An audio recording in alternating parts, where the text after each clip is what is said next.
Suicide Zen Forgiveness, the pod that shares the stories of those affected by suicide. Lost a loved one? Attempted it yourself? Did you know that when you share a burden, the load is lightened? Come listen in with your host, Elaine Lindsay. Suicide Zen Forgiveness, the podcast, is for education only. Some of the subject matter could be triggering for those that are newly grieving or in a poor state of mental health. Please call your local suicide hotline or mental health office if you need immediate help. Hi there, it's Elaine Lindsay, and we're back again, Suicide Zen Forgiveness. And I have to say, I am quite honored today to have with me Michele Bell. She is the grief warrior.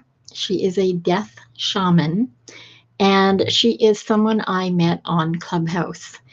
I think you're going to find this enlightening, supportive, and maybe a little eye-opening as well. I felt a real humming connection when I was in the room with Michele and was so thrilled that she agreed to speak with me. It isn't always easy for people to come on to this podcast, and I do honor that. So thank you so much for being with me, Michele. And it's Michele with one L. It is Michele with one L. It's so nice to meet you, Elaine. Oh, yeah. This is it's a tough subject. It's not a light and fluffy podcast. We do get to have some fun because life for the living has to have fun in it. I can say that from the lofty height of being an older person. That's how I'm gonna view that is being slightly older. But I want to take a couple of little quotes that are on Michele's website that I thought really are quite interesting, even in terms of what we're going to talk about today. So it says, grief does not destroy us, it redefines us. And there are so many different types of grief. I would like you to perhaps take us back to how you became a death shaman and how that comes to relate to being on the podcast today. So going back to 1998, when my beautiful grandmother was transitioning, I was at her bedside, and as I was praying with her and thanking her, because the hearing is the last to go, right? So just saying it all to her, and then all of a sudden I wasn't in the room.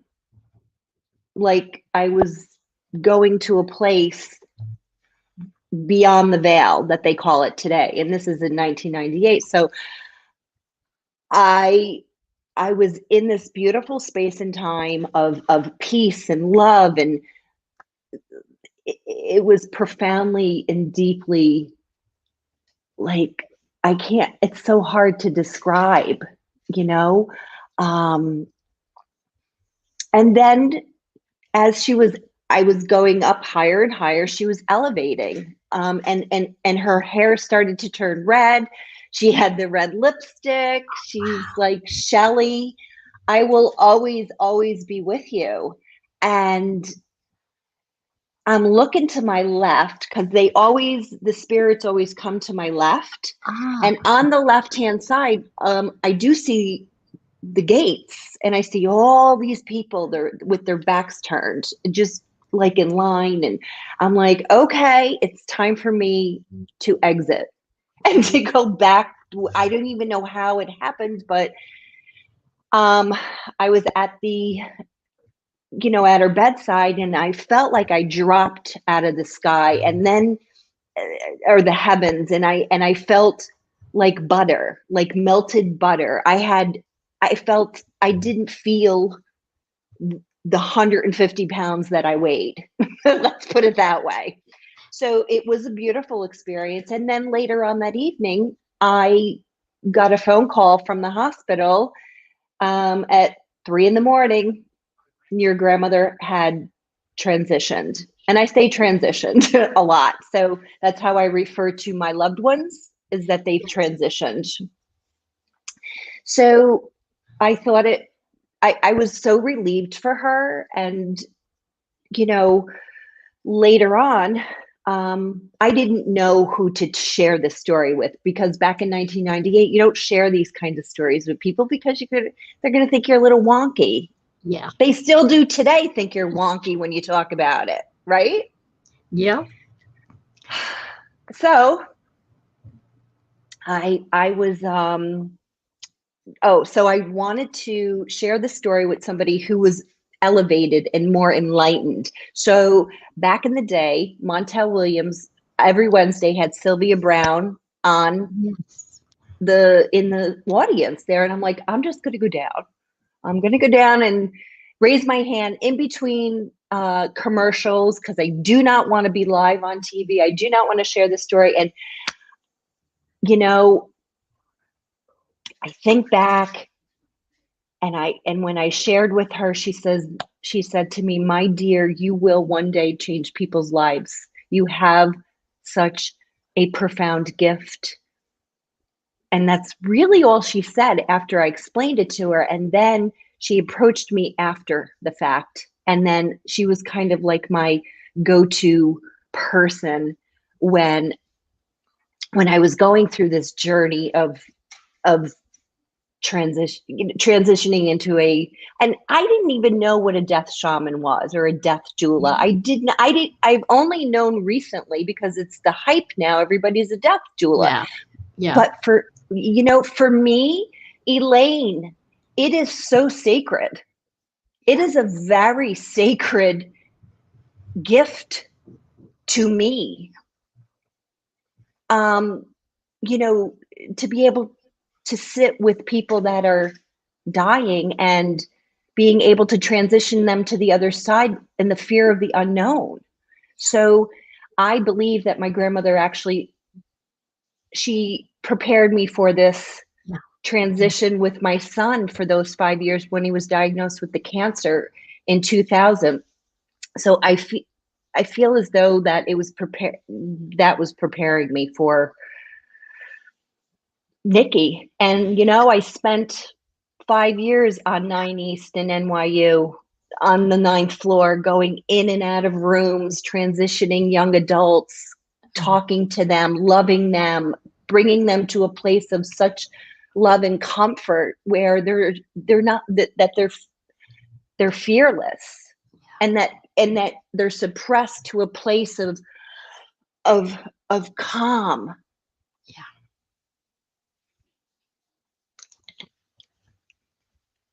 So it is a very sacred. It's a very sacred. I don't, if you want to call it a gift, I think it's a blessing to be able to do that for somebody. But I love to sit with people that are transitioning. I truly do. It's very obvious to me. And that makes you the gift. Because in our society, in North America specifically, we're one of the few societies that do not have any deep regard, or we don't have any rituals that honor death. I'm half Irish, half Scottish. Wakes and oh my God, I mean, they go on forever. And many other cultures in the world, death is something that one must go through because we're human. And it's something that the family is very much involved in, and not in just a highly charged, sad, grief-filled way. There's more to it. Mexico, the Day of the Dead, people go to the cemeteries to honor their dead. It's not that way so much in North America. It's different, and I think this, as much as it's been an explosion, because things tend to get very trendy in North America, but the true death shamans, the true people that, in a way, you are a healer. You are helping not just transition the person that's leaving, but you're helping the family come to terms with all those feelings, and that is a huge gift.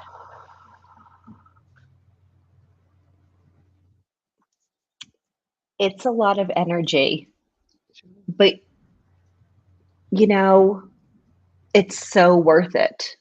It's so worth it. Like, if I can put a family at ease after being a part of that transition, and we all embrace and we all hug each other, it's very personal. You know, it does, it gives me more than goosebumps.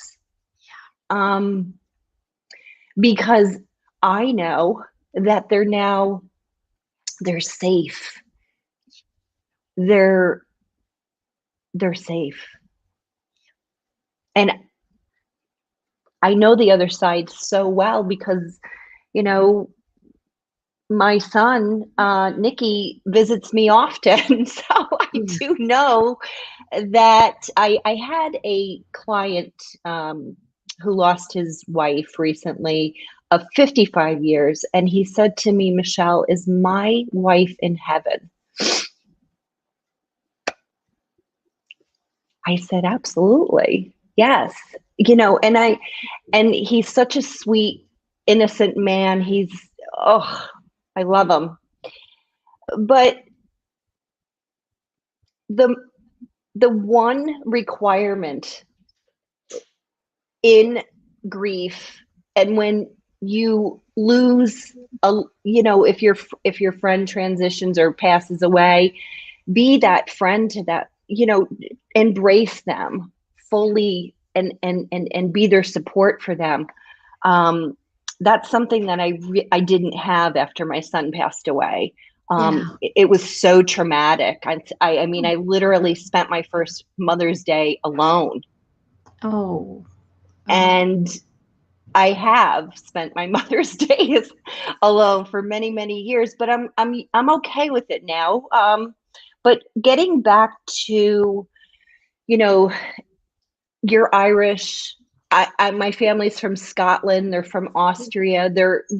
So, I'm open to that part of the world, in all of it. It is a celebration if you think deeply about it. So yes, grief. Some people don't grieve for months and years after their loved one dies. And that is the case actually with my brother who committed suicide. Yes. I'm still trying to process what happened. I know what happened. I know it could have been prevented. Yeah. And I mean, that's, if you're willing, we will go into that, because that's part of this story thing that I've been carrying around since I was 16. And I'm now 65. That's a long time to drag things with you. But what really struck me about you and being a death shaman, you're taking on a role that I think we need to start with children and let them understand that this life is transitory, and there will come a time where people won't be here anymore. And if we don't acknowledge and deal with that kind of grief, then you're going to have other people like me who basically became a tornado of pain that couldn't deal with wanting to not deal with the grief because I didn't know what to do with it. And your brother, that how about we go there? Before we go there, I do want to express my sincere condolences because I understand that pain, Elaine. I truly, truly do. I lost my friend at 18 years old. She was brutally murdered. Oh my God. And it devastated me. I was devastated. And it's like 1 minute they're there, and then they're like at 18 years old. How do you process that? So, my mom is not really the empathetic type. I didn't know who to talk to about it. I had nobody to talk to about it. I went into depressions, and every year for about 30 years in October, September, I get triggered because I know her birthday's coming up, or the date that she, I just know I'll never forget her. And I encourage people when they've lost a loved one to say their name. Tina was a beautiful woman. She was a beautiful mother. She loved her daughter so much, and it broke my heart. So I want to let you know that I understand that, because when I asked my mother, why did this happen? She kind of, she says, well, you're going to have to move on in life.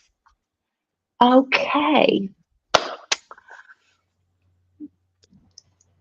Yeah. I just needed a hug. I just wanted a hug, If you can't say anything appropriate, and maybe she didn't know better, just this is it. Hug. Yeah. But see, this is it. You and I can sit here now, and back when Andrea took her life, it was New Year's Eve.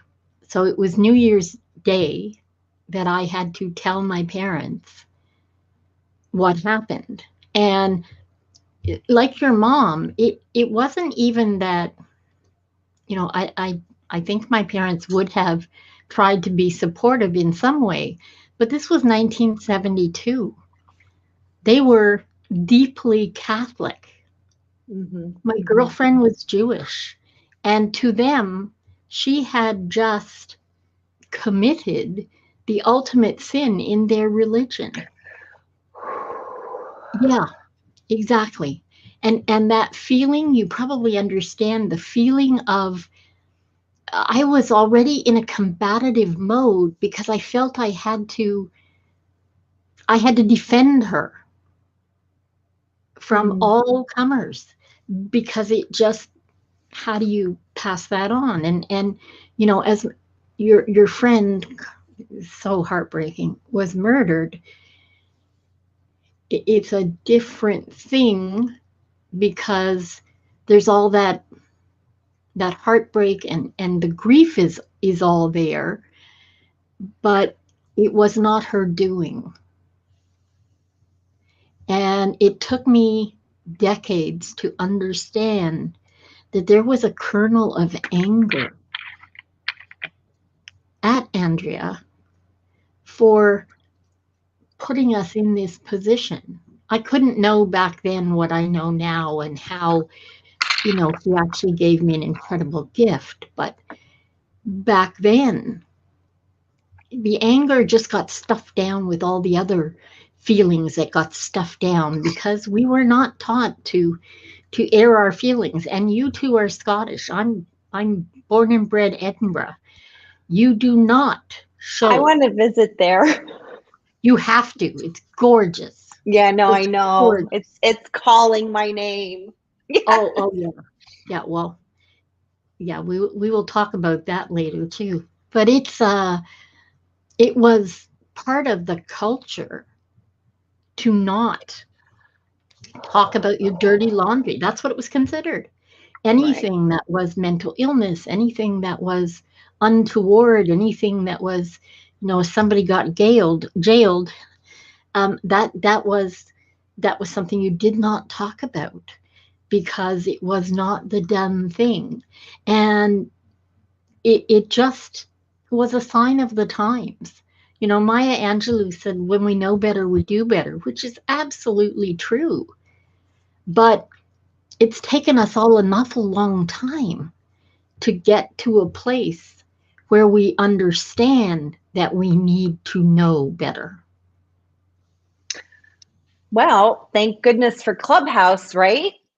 Oh, Look at that. Look at absolutely. that. Look at that platform. Look at how beautiful people just come together in that little bubble.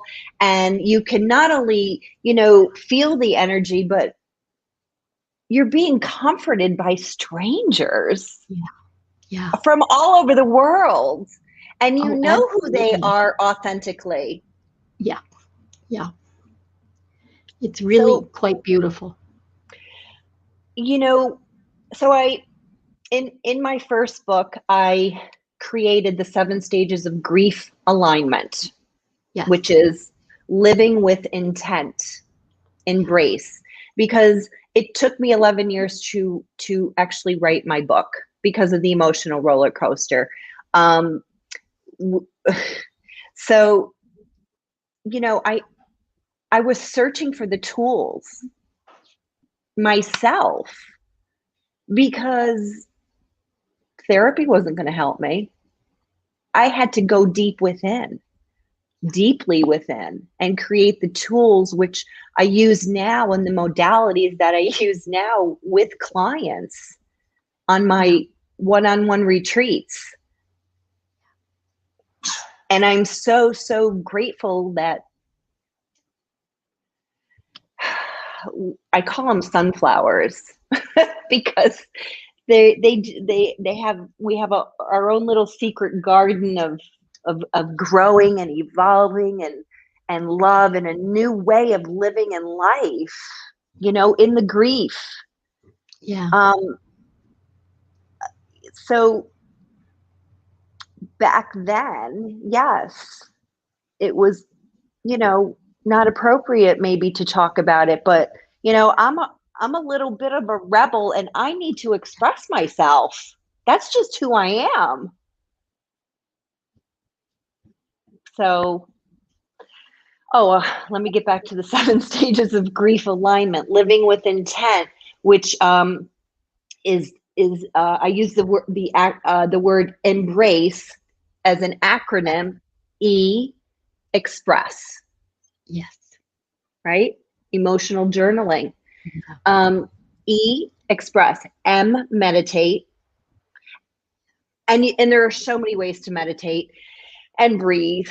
There really are, because you won't get me on the floor because I won't get up. Yeah. I just can't. I just no. I can't. EM, express, meditate. B, be present. Yes. R, rejuvenate. Good.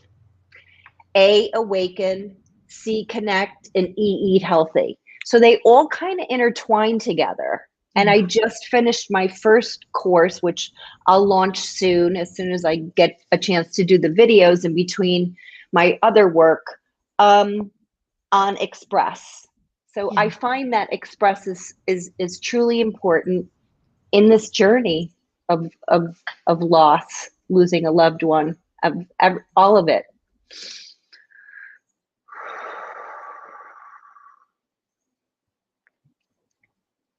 And the additional piece, which is what makes suicide so hard, and even the grief so hard, is the fact that there has always been shame and guilt and blame that surrounds those that are left behind, suicide survivors who have attempted and are still here. Yeah, and all survivor's guilt. It's called survivor's guilt. Yeah. Mm-hmm.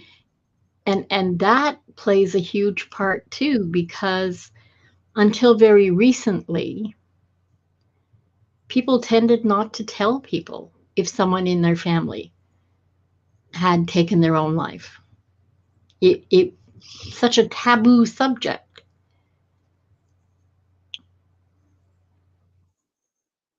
It makes it very, very difficult to talk about.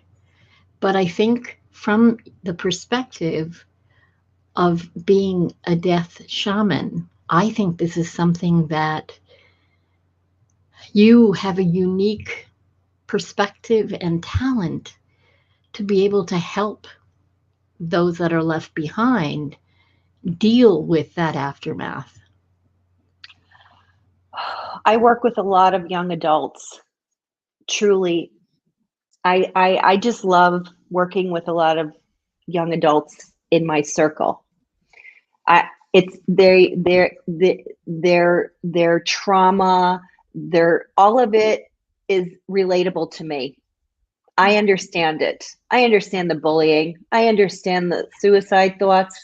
I understand depression, rape, you name it. I understand it.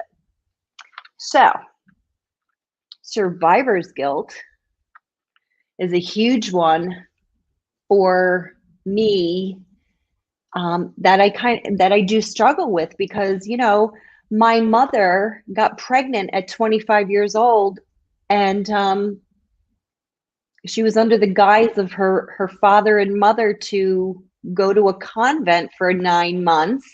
Yep. And give the child up for adoption. She never told me about him until I was 25, going through a divorce.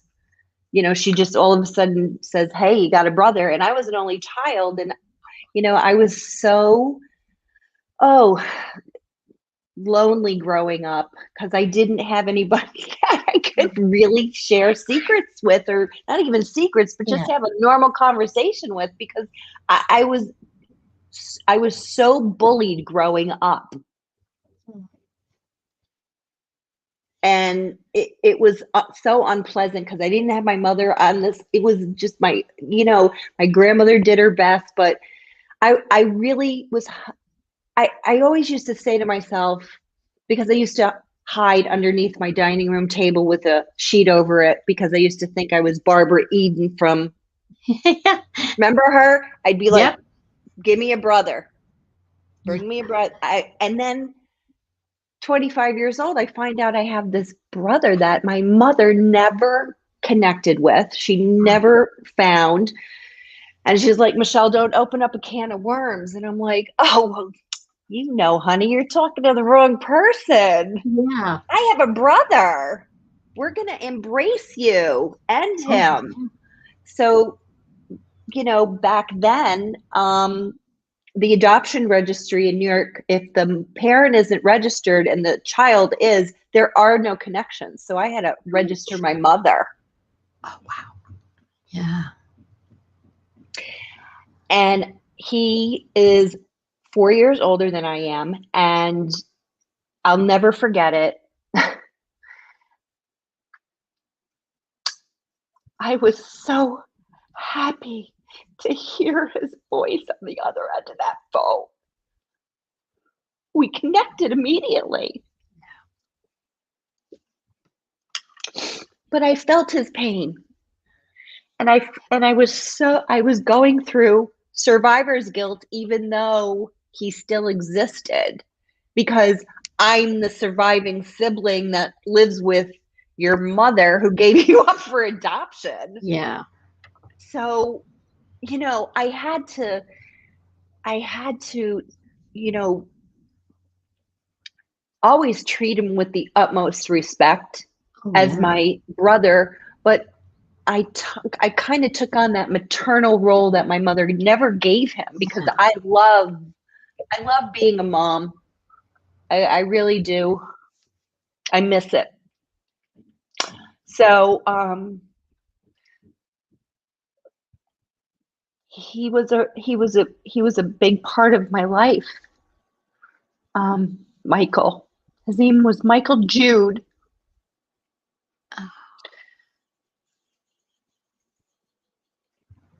And there's 2 red cardinals sitting on the fence right here as I'm talking about him.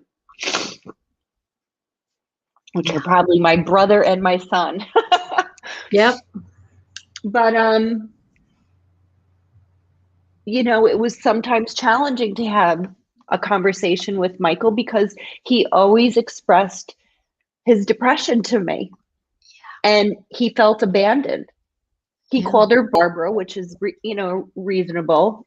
He didn't call her mom. I wouldn't expect him to, but, you know, I had to kind of protect my mother in a way, and I had to kind of protect him. And it was it was never a burden. It was just, it wasn't easy. It wasn't easy. And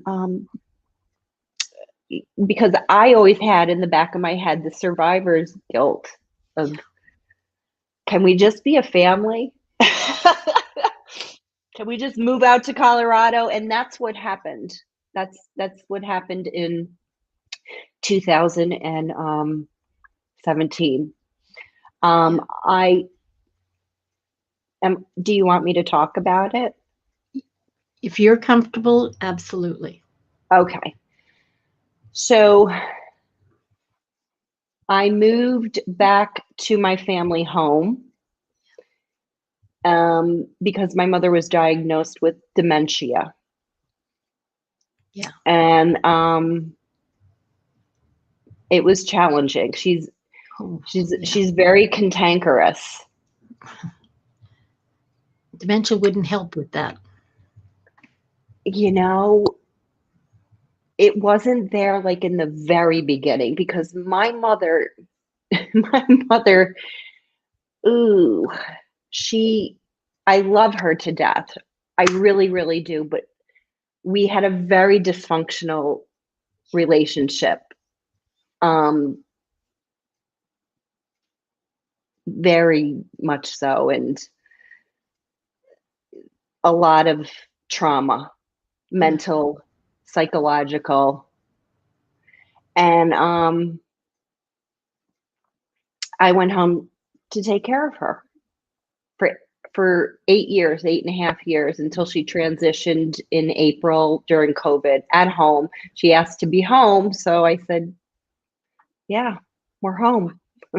I kept her home 24 hours taking care of her. So when it was getting really hard, I needed help.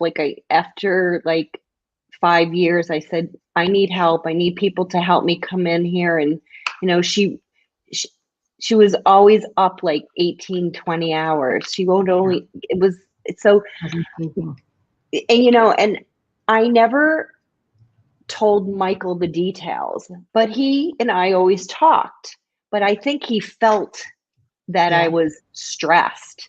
So he says, Michele, he goes, why don't you just come out here? He goes, I have a huge house. I have 15 houses.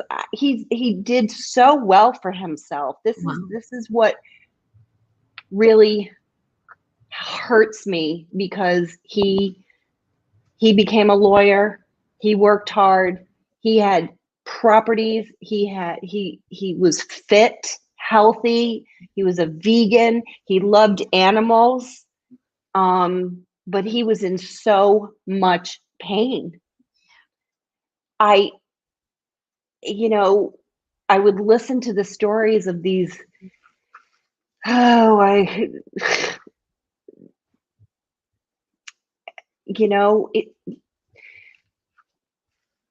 so I said, okay, Michael, I said, I have some obligations here to finish. And in August, I'll come out. And I was making a plan he says, bring everybody, even bring Barbara. He goes, you can live in my house. And I'm like, I'm ready to go, because I want them to build a relationship now. Yeah. You know, if he's willing to do that, he was reaching out like, oh yeah, I want this. And he did want it, but he was also so depressed. And the conversations that we had, the texting that we had, all of it.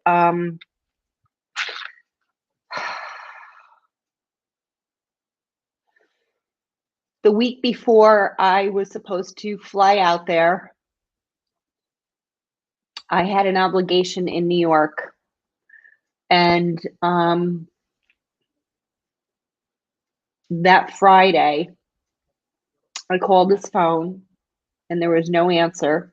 We always used to talk like 2, 3, 4 times a week. It depends, whatever, you know, just, I loved talking to him.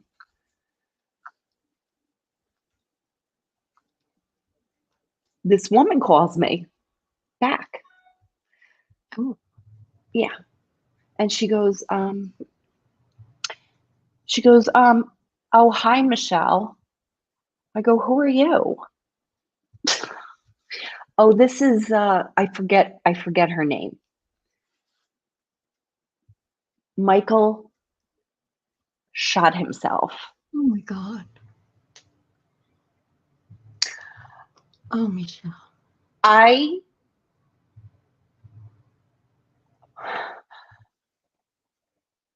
I screamed so loud.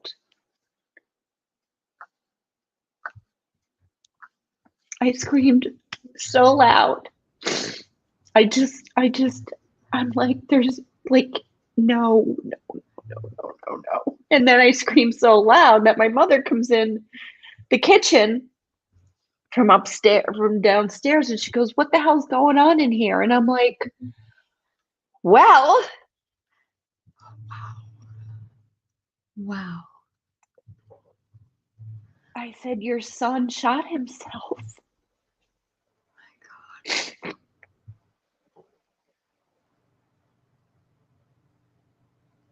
She just shrugged her shoulders.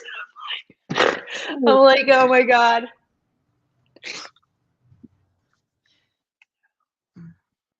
Where's that hug that I needed when I was 18? Yeah. No. Still Anyway. not gonna get it. It is what it is. That's what she said.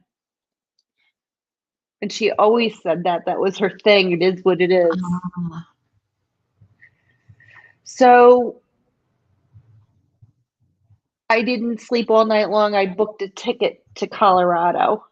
The girl that answered the phone told me that it wasn't necessary to come out to Colorado.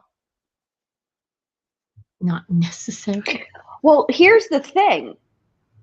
He didn't even commit suicide that day. He did it 2 days before I called. Oh my God. Do you think she could have called you? She could have called me. She knows. Obviously, she could see his phone. She's not someone who is intimate with him. I can tell you that right now. It is somebody that she just started working with him. You know, she was like a girl Friday. Very cold and calculated. She told me that there's no need for me to come out there. Now, why? Because I find that awful odd. Yeah. I mean, who are you? You're not even Very his family. weird. Yeah.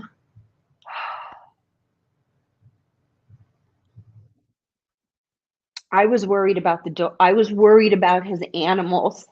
Yeah. I know how much he loved those animals. Yeah. And I wanted to celebrate his life in some way. And you know, this person was not very kind. Let's put it that way. No, I got, as I was flying out there, I got an email from her lawyer. Her lawyer. Yeah, her lawyer. Wow. The day before my brother committed suicide,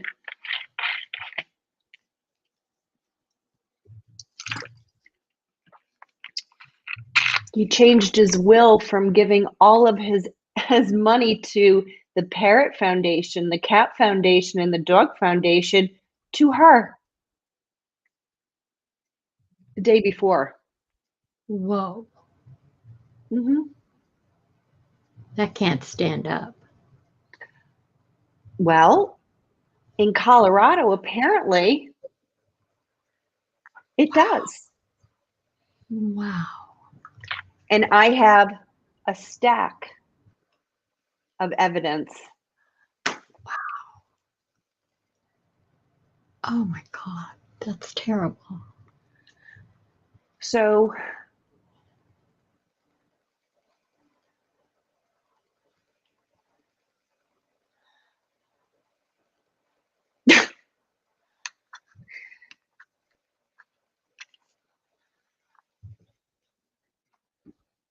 I have to say, I have never really talked about it, but I want to thank you, Elaine, for letting me express that, because, not only losing someone that is so close to you, and it just, that, it's still to this day very cold. cold, Yeah. calculated. I cannot, I don't come from that place. I don't. And my brother had depression, and this is why I am such a huge advocate on mental health, because I know what it's like.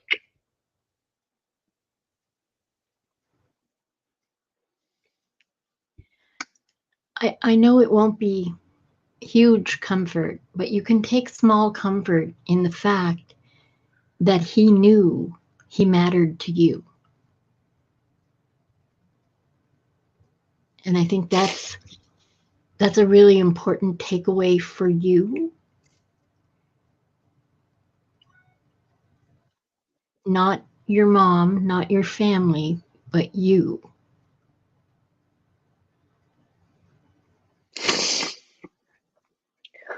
Yes, I know. Thank you for allowing me to purge, because his anniversary is coming up, August 25th, and I only want, to be able to honor him Absolutely. until we meet again, right? Right, right. Well, I have to say, the whole time we've been talking, I've been looking at your wings on the wall. And I know that everything back there is awards you've received. But I want you to know that I think those wings are really part of you. Thank you so much, Elaine. These are Skipper's angel wings. Skipper is Nikki's nickname. So I started a nonprofit, and back in 2003, just shortly after I was fired from my job, because I asked for 10 hours a week off, and they fired me the next day when Nikki was sick. Oh my God. And I was a single mother receiving not a dime in child support. Mm-hmm. I was living in Westchester County in a cute little community. So the kids can go to school and,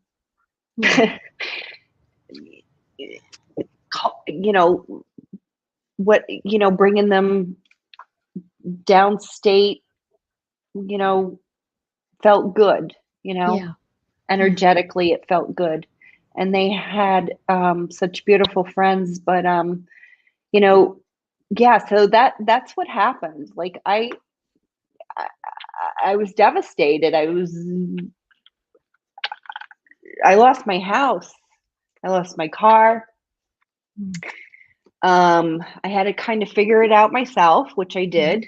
Thankfully, I was a real estate broker, and I worked from hospital next to Nikki, and pulled in transactions as best as I could, So I managed, but I'm like, I said, what can I do to help other families so they don't go through what I went through.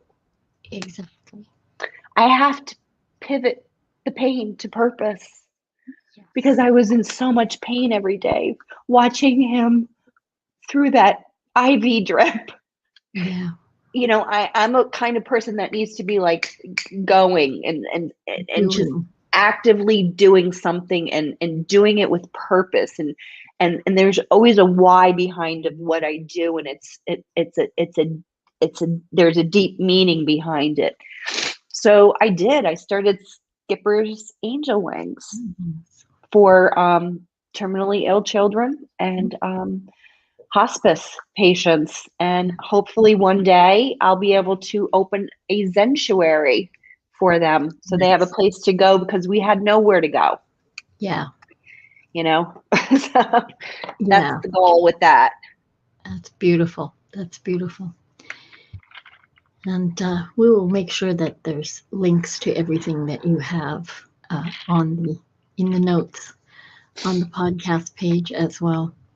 Thanks, Elaine. Can I ask you a question?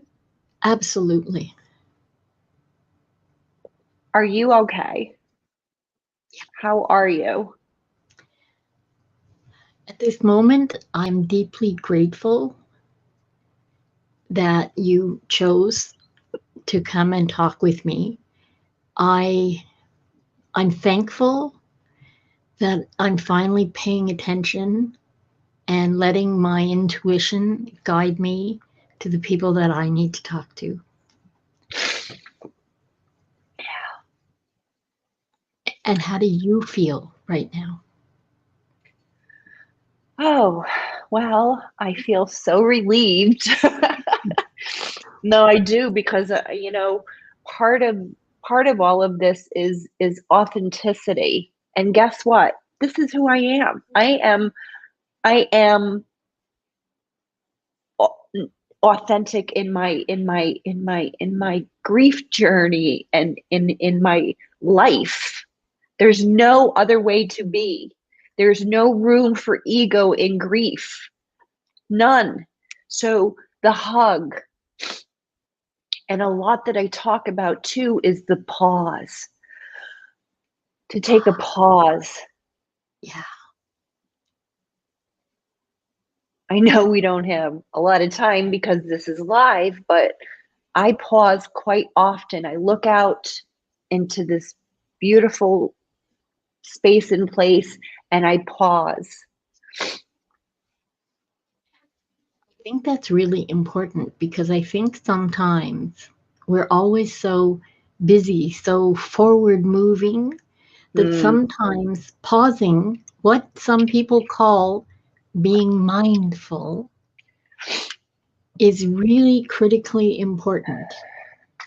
And for me, every morning after I've walked the dog and I've come back and I've put out all the peanuts for the squirrels and the corvids and the ravens and everybody, I come and I sit by the front window, and that's my pause to just take in what is, be thankful for another day, and give myself the time to be with me so that I can do what I need to do. And I cannot thank you enough, because you have given 100% of you today.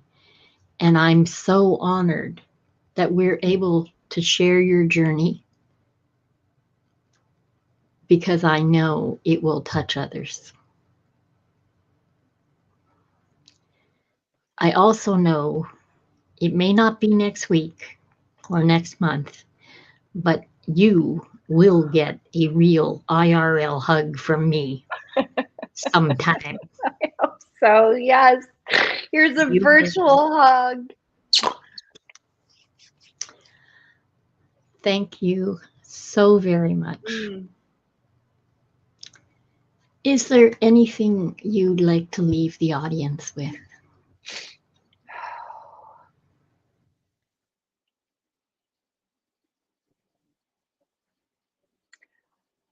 Feel it. Just feel it. Feel the vibration within you. It's so loving and so courageous. Pivot the pain into purpose. And pay it forward. Always pay it forward from the authentic, like the simmer within you. Because we always need a hug. Absolutely. I think I'm just so blown away. Pivot the pain to purpose is probably one of the best things I've ever heard.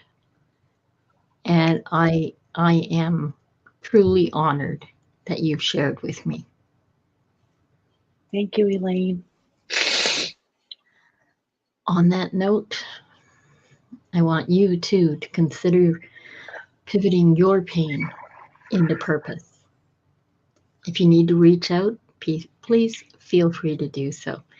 Want you to make the very best of your today, every day. I'm Elaine Lindsay. This is Suicide Zen Forgiveness with my incredible guest, the grief warrior, Michele with 1L Bell. And I'll be sure and see you next time. Thank you for listening. Please subscribe on your favorite service. Suicide Zen Forgiveness was brought to you by Truel Social Media, the digital integration specialists. Let them get you on page 1 in the search results.